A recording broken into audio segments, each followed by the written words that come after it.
আর এই তিলাওয়াতের প্রাতিষ্ঠানিক রূপদান শুরু হলো।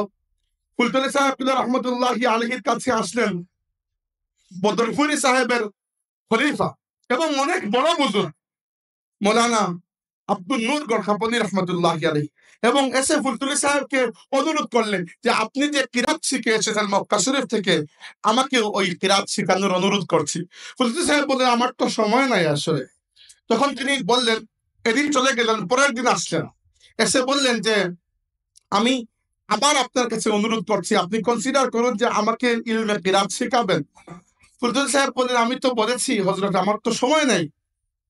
তখন উনি বললেন যে আমি তো আর আমার নিজের ইচ্ছা আসি নাই, অনেক বড় জায়গা থেকে আদেশ পেয়ে আমি এসেছি আপনার কাছে।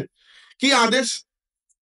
তখন আল্লামা আব্দুল নূর রহমতুল্লাহ আলাইহি বললেন যে আমি স্বপ্নে আল্লাহর হাবিব সাল্লাল্লাহু আলাইহি ওয়াসাল্লামের জিয়ারত লাভ করেছি এবং আল্লাহর নবী সাল্লাল্লাহু আলাইহি ওয়াসাল্লামকে আমি বলেছি, ইয়া রাসূলুল্লাহ আমি কোরআন শরীফ তিলাওয়াত শুনবো আপনার কাছ থেকে।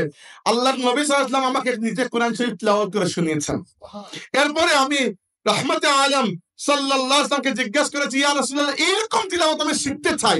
আল্লাহর হাবিব সাল্লাল্লাহু আলাইহি ওয়াসাল্লাম ডান দিকে ইশারা করেছেন, ফুলতলি সাহেব আমি দেখতে পাই ডান দিকে আপনি বসে আছেন। এরপর থেকে এর বলে তো আর কোনো উম্মতের পক্ষে না করা সম্ভব নয়। এরপরে একটা সিদ্ধান্ত হলো যে আদম খাকি মাজার মসজিদে প্রত্যেক বৃহস্পতিবারে, ওইটা আসামে, প্রত্যেক বৃহস্পতিবারে ফুলতলি সাহেব 1 ঘন্টা 1.5 ঘন্টা করে কোরআন শরীফের দার্স দিবেন। তখনও দারুল কিরাত প্রতিষ্ঠা হয় নাই, এর কিছু পরে দারুল কিরাত প্রতিষ্ঠা হয়েছে। দারুল কিরাত প্রতিষ্ঠা হওয়ার পরে আস্তে আস্তে গিয়ে ফুলতলি সাহেব রহমতুল্লাহ আলাইহি রমজান মাসকে খাস করে দিয়েছেন।